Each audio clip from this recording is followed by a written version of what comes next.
I walked into the kitchen and I was strung out. As part of a message I got on Facebook to one of the videos that I've been sharing about, God leading me to serve and to pray for people and not to, be focused on fundraising. And so I want to read this to you. This is a person that messaged on one of the videos talking about being strung out. And I just think you need to hear what Jesus does at Meals on Wheels and through so many people's lives.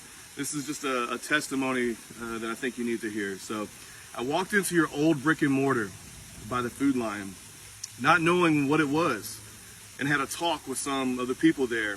And this gentleman asked me what he could pray for me. And I told him I was deep in a heavy addiction that I wanted so bad to break. I still remember that prayer. Had everyone in the room praying with us, and I felt so touched that he cared so much. And I could tell by his words he truly did. That was maybe Christmas time 2022, right after my parents' house burnt down, leaving me homeless and strung out. Well, that prayer worked because not only did I get clean, but I got pregnant and had my twin girls that gave me a purpose to stay clean.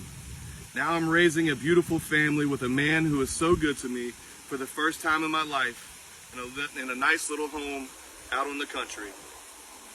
I just graduated drug court and I'm about to celebrate 2 years of sobriety in July. I truly believe I was meant to walk into that place that day, and I walked out feeling like God was working on me, and boy, was he. Thank you for all you do and for that special prayer. It's something I will never forget. Y'all, when you bless Meals on Wheels, if you volunteer, if you cook, if you donate, if you're a part of this, you are reaching so many people. More than just the grandparents that we serve. Volunteers are being ministered to daily. Grandparents are being ministered to daily. And we have people that just come in off the streets for community service, or they don't even know why they came in. And this woman is a testimony of God just drawing her near.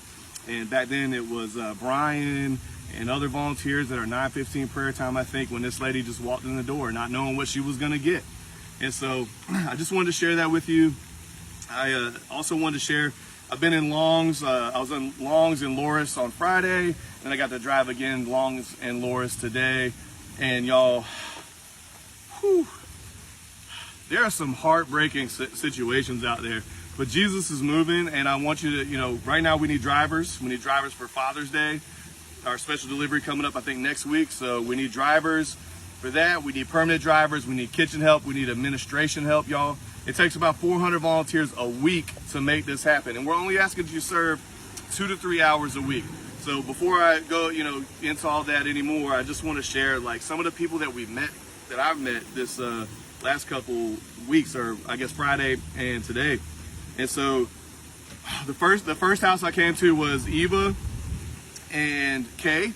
I guess they might have been two sisters that were living together, and they both one had oxygen and one had a cast on her leg. And one of the sisters I asked how, we could pray together. They believe in Jesus. And they said, well, pray for my leg to be healed. And the other one had neuropathy.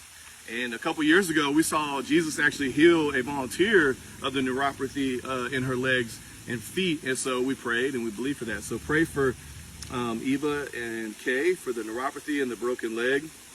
And then I met Miss Virginia. Y'all walked into the house and she had a caretaker, and I think the caretaker's son was there, and they didn't speak a lot of English, but Miss Virginia was sitting there on the couch, and it was their first time. All these women I'm telling you about right now, actually, it's all their first time getting meals.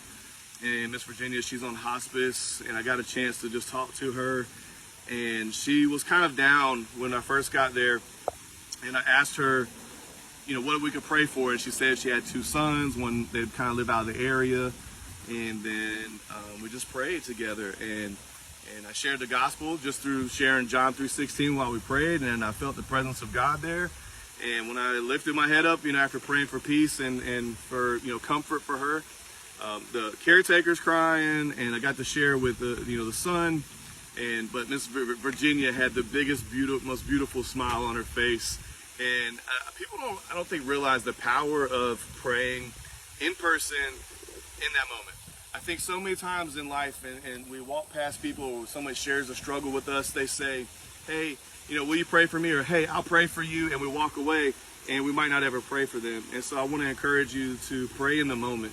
Pray when you have that chance, because I'm seeing in our volunteers, and I believe our volunteers are seeing this, and in grandparents' lives, when you pray in the moment, people's lives get transformed. Healings happen in Jesus' name for his glory. All right, so just moving on. The next stop was a Miss Pamela, and it took me forever to find her house, but I finally found it. And when I called her to find out where she was, she asked me to bring the meals inside because she has a broken back. When I walked in, she just had the most beautiful smile, and you could tell she was basically just, parked on her couch because she couldn't move because of her L3 and L4 is what she said was broken. And so we just sat there and we prayed, and we believed that Jesus was going to heal her back. And so be praying for her as well. That's Miss Pamela, that her broken back be healed. And then I went to Miss Phyllis. There's so many people. I'm just kind of going through, and just, y'all, there's so many issues out there. One gentleman I showed up to, he was all loud and yelling out the door, and he had a cow in the backyard and a farm. And he was saying that at some point he's going to have some produce and stuff. I said, well, you let us know, and we'll make sure that we come out and we get some so we can, put it in our meals. And he was really joyed and, delighted about that. Last lady I came to, beautiful house, beautiful lady, minus the cats. I'm not a fan of cats. Just not a fan of cats, y'all. They scare me. I'm not gonna lie. I cannot stand cats. And Brian Fields will tell you, and he knows right meow. Okay, so, but she's having back problems. We pray for her back. Her son has back problems and kidney problems. Her sister has one kidney and is dealing with cancer, and that was her prayer request. And so we just continue to pray. And y'all, look at this, y'all. There's sheets of people who are just going through serious medical issues, and I'm trying to read and just remind myself of last week, wanted to walk again. Lord, oh yes, I walked into this gentleman's house, and he was couch ridden, like watching TV, he couldn't move. Mr. Ronald, to be praying for him. And I just asked him if I could pray for him, and I started praying, not knowing his situation. And the Lord had me pray for his back. And when I got done looking or praying, he looked at me, he was smiling. He's like, how did you know it was my back? And I said, Jesus knows.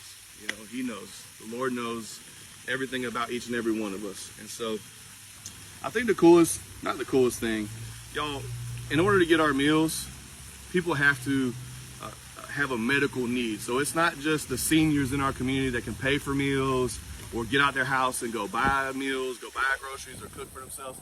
To be on our Meals on Wheels program services, there is a medical need. You have to have a medical need. We have volunteer nurses that approve and deny people every day. And so when I'm telling you about these people, these are like there's a lot of medical needs, and I'm sharing that with you. So be praying for all these people. I'm gonna put a lot of them in the comments below so that you can be praying for them. But last week was really, really interesting. And I had kind of woke up and that morning, and my prayer was, Lord, shine your light into areas that I need to focus on. And for me, one of them was forgiveness. And I found myself kind of getting delayed at my favorite coffee shop. And I was a little late getting out on my route to go last week to Long's. And I finally get my coffee, and I decided to type a letter of forgiveness. And I may or may not have been doing what I was supposed to while turning on to 501 with my phone. And so when I got on to 501, I noticed going towards the beach that all these cars in front of me were swerving out of the way on 501.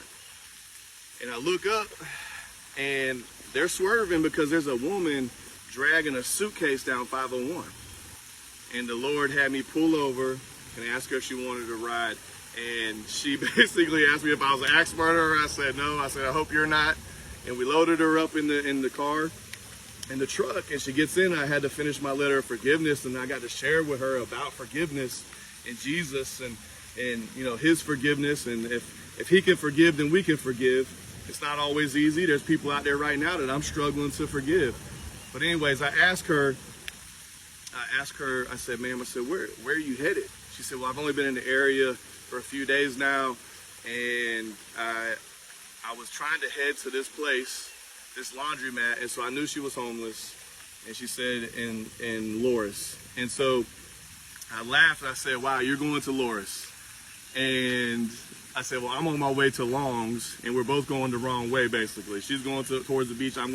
She almost gets hit by all these cars.